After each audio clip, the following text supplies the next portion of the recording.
The recommendation that has been made to have an ombudsman appointed by the executive into the judiciary, in my respectful submission, is a derogation from the independence of the judiciary.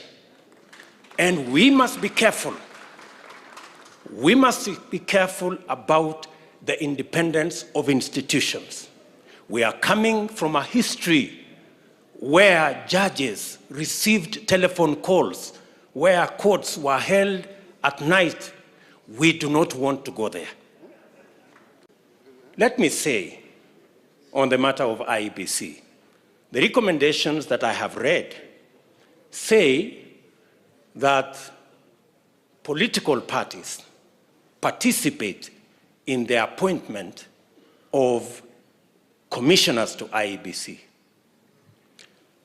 My brother Raila Odinga is good at football. So let me try to ask,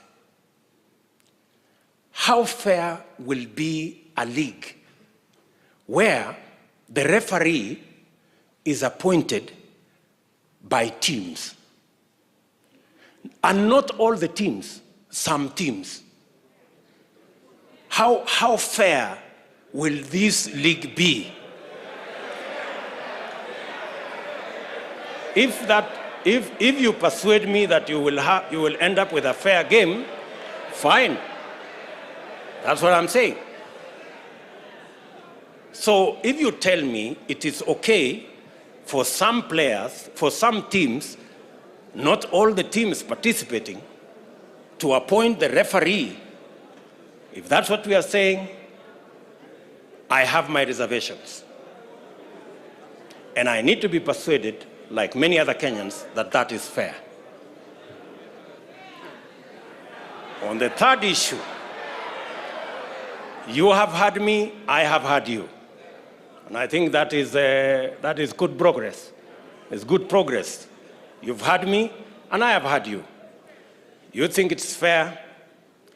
I have a different opinion. Maybe we will find a meeting ground somewhere. Your Excellency, you have persuaded us that this is a moment to look at our Constitution and to find progressive amendments to our Constitution. There are those who believe, yes, it's a constitutional moment, but to progressively implement the 2010 Constitution. Civil society and others think so. There are those who believe that maybe this is a moment to discuss the ravages of COVID and the reality of our economic status, especially the majority, 40% odd people of our country who live below the poverty line, and the 16 million or so young people who are unemployed. All this, Your Excellency, as you have said, and as the former Prime Minister has said here, this is a process where we can bring all our views together and listen to one another. The third issue, Your Excellency, is the independence of our police force. The 2010 Constitution was very clear that the police must act independently of any politicians, whether they are in government or in the opposition. To recommend that we will have a police council chaired by a CS is actually a derogation from the independence of the police. And I want to ask you, we must be careful on where we are going.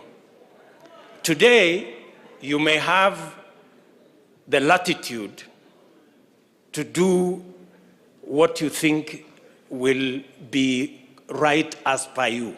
Tomorrow, the shoe will be on the other leg. The real elephant in this whole conversation is what was identified as the winner take all and the inclusivity question. Now, Professor Adam Solo, I have confessed I'm a scientist and I'm a bit slow. I want you to explain to me in this proposal. You have said that in this proposal, we will have the president with his running mate, Deputy President. They will win, or we have candidates, they will win an election, and then the president will appoint the prime minister and the two deputies from the winning coalition. And then we will have the runner-up being the leader of opposition. Now, no problem, it doesn't matter who it is. I have no problem. You know, let us not personalize, there is no problem. Now, the question I am asking myself, have we sorted out the winner take all question? Oh, is that so? So, the president from his side, like for example here, President Uhuru Kenyatta, I am here, Kimunya is the prime minister because he's the leader of majority. We have Jimmy Angwenyi, who is our deputy, as a deputy prime minister, and maybe Maoka Maore as one of the deputies. So, what happens to the whole NASA brigade, together with Musalia and all these other people? I mean, and I am not saying anything. I'm just saying, I want to be persuaded. And forgive me if I am slow. Forgive me. There are so many Kenyans who are in my category. Are we together? It is my humble submission that as we discuss inclusivity around us, the leaders, we must have a candid, open discussion on inclusivity about the millions of Kenyans locked out by poverty and unemployment. We must discuss how they are going to be part of the Kenyan society. That discussion we must have. And I want to thank the bright, intelligent young man from Kitale, because he said that we should not bring 16th century technology. And I am sure he was referring to the wheelbarrow. And possibly he was referring to me and this wheelbarrow. Sindio? Good. Now, the question I want to ask us, how come in the 21st century, a 16th century tool called the wheelbarrow, millions of citizens in the 21st century are still dependent on the wheelbarrow and mokokoteni? That is the discussion we need to have. Yes. That is the discussion we need to have. And that discussion is a discussion that involves millions of Kenyans. I speak for millions of hustlers. So just give me a minute. I have heard leaders here say that as we discuss this conversation, we must not have an us versus them. I have also heard leaders here say we must never have a conversation and a contest about the poor and the rich. We must never go there. And I believe we must never go there. But I want to remind you, good people, Abraham Lincoln the 17th President of the United States of America said, things may come to those who wait, but only things left by those who hustle. That is Abraham Lincoln. He was never talking about the rich and the poor. He was talking about the people who wake up early, the people who sleep late, the people who work hard, and that is the society we need to build.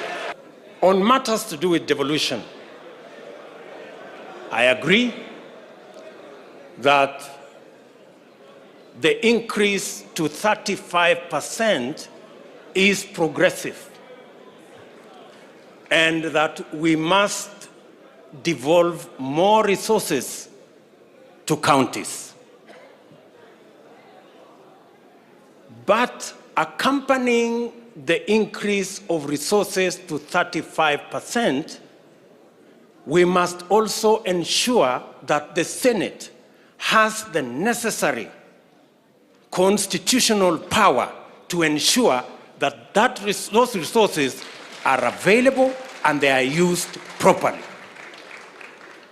To recommend that the Senate cannot continue to have the constitutional mandate to discuss the division of revenue is actually a downgrade of the Senate. In my respectful submission,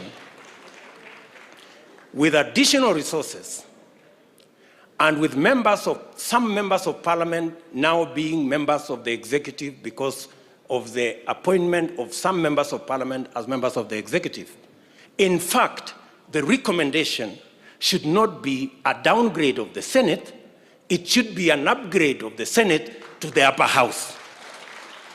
And in any case, so that I conclude, in any case, we are now saying women and the participation of women in our governance doesn't make us weaker, it makes us stronger.